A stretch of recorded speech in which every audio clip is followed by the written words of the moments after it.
തൈക്കാട് വിദ്യാർത്ഥികൾ തമ്മിലുണ്ടായ സംഘർഷത്തിനിടെ 18-കാരനെ കുത്തിക്കൊന്ന സംഭവത്തിൽ പിടിയിലായവരിൽ കാപ്പ കേസ് പ്രതിയും. അരിസ്റ്റോ ജംഗ്ഷന് സമീപം താമസക്കാരനായ അലനെ കുത്തിക്കൊന്ന കേസിലാണ് കാപ്പ കേസ് പ്രതി അടക്കം 4 പേരെ പോലീസ് കസ്റ്റഡിയിലെടുത്തത്. ഇന്നലെ വൈകിട്ട് 6 മണിക്ക് തൈക്കാട് ക്ഷേത്രത്തിന് സമീപത്ത് വെച്ചാണ് അലന് കുത്തേറ്റത്. ഫുട്ബോൾ കളിയുമായി ബന്ധപ്പെട്ട് സ്കൂൾ വിദ്യാർത്ഥികൾ തമ്മിലുണ്ടായ സംഘർഷത്തിനിടയിലാണ് സംഭവം. രാജാജി നഗറിലെ കൗമാരക്കാരും സമീപത്തെ സ്കൂൾ വിദ്യാർത്ഥികളും തമ്മിൽ സ്ഥിരമായി തർക്കമുണ്ടായിരുന്നു. ഇടയ്ക്ക് കയ്യാങ്കളിയിലുമെത്തി. ഇതിൽ മുതിർന്നവരും ഇടപെട്ടതാണ് കത്തിക്കുത്തിൽ കലാശിച്ചത്.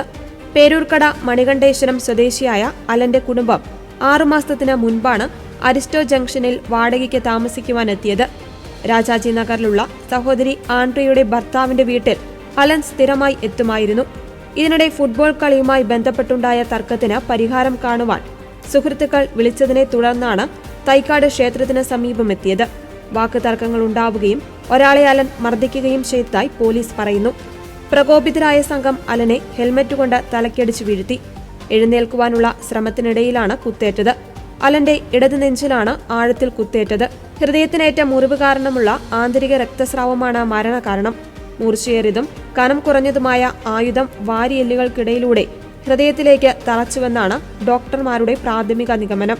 കുത്തേറ്റ് ഏറെ വൈകാതെ മരണം സംഭവിച്ചിരുന്നു. കുത്തേറ്റ അലനെ 2 സുഹൃത്തുക്കൾ ചേർന്ന് ബൈക്കിലാണ് ആശുപത്രിയിൽ എത്തിച്ചത്.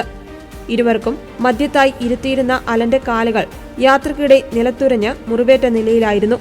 യാത്രക്കിടെ തന്നെ ജീവൻ നഷ്ടമായെന്നാണ് പോലീസ് പറയുന്നത്. അലന്റെ സഹോദരി ആൻഡ്രിയ 1 വർഷം മുൻപ് മരിച്ചിരുന്നു. അമ്മ മഞ്ജു വീട്ടുജോലിക്കാരിയാണ്.